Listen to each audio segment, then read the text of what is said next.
దేవుడు రాజ్యాన్ని స్థిరపరచాలని మీరైనా నమ్మండి అంటే ఆహాజు నమ్మలేదు, యూదులు నమ్మలేదు, ఇశ్రాయేలు నమ్మలేదు. మరి ఎవరు నమ్మారు తెలుసా?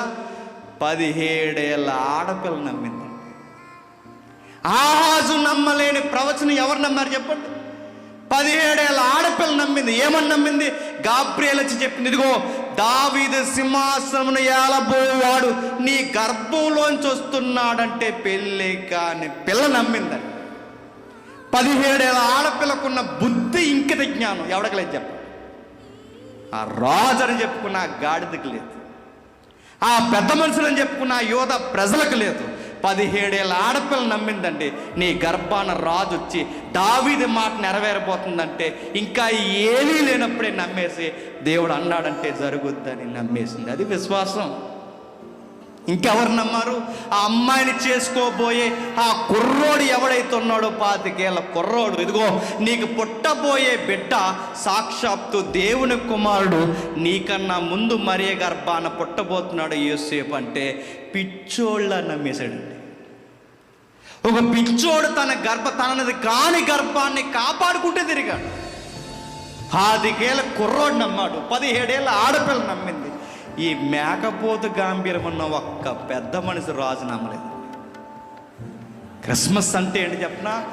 దేవుడు చెప్పింది జరుగుద్దని నమ్మడం క్రిస్మస్.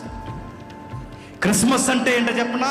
దేవుడు మాట ఇచ్చాడంటే ఖచ్చితంగా జరుగుద్దని నమ్మడం క్రిస్మస్ అంటే. వాడు నమ్మలేకపోయాడు, గొప్ప కూలిపోయాడు ఆహాజు. వారు నమ్మలేకపోయారు, ఇశ్రాయేలు ఎగిరిపోయారు. ఇశ్రాయేలు అందరూ వారు నమ్మలేకపోయారు, బానిసలు అయిపోయారు, ఊడిగం చేయించుకున్నారు, బబులోనికి దొరికేశారు. తర్వాత 150 సంవత్సరాల తర్వాత వారు నమ్మలేకపోయారు. ఎవరు నమ్మారయ్య అంటే ఒక పల్లెటూరు ఆడపిల్ల నమ్మింది. ఎవరు నమ్మారయ్య అంటే ఒక పల్లెటూరు కుర్రోడు యోసేపు నమ్మాడు. ఈరోజు అడుగుతున్నాను, మనమైనా నమ్ముతున్నామా అని చెప్పి.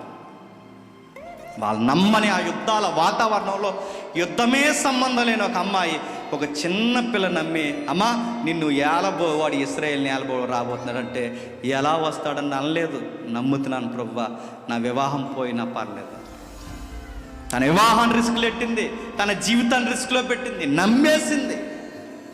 నేను ముగించే ముందు అడుగుతున్నాను, మనమేమి నమ్మాలి? మనం కూడా ఒక మాట నమ్మాలి.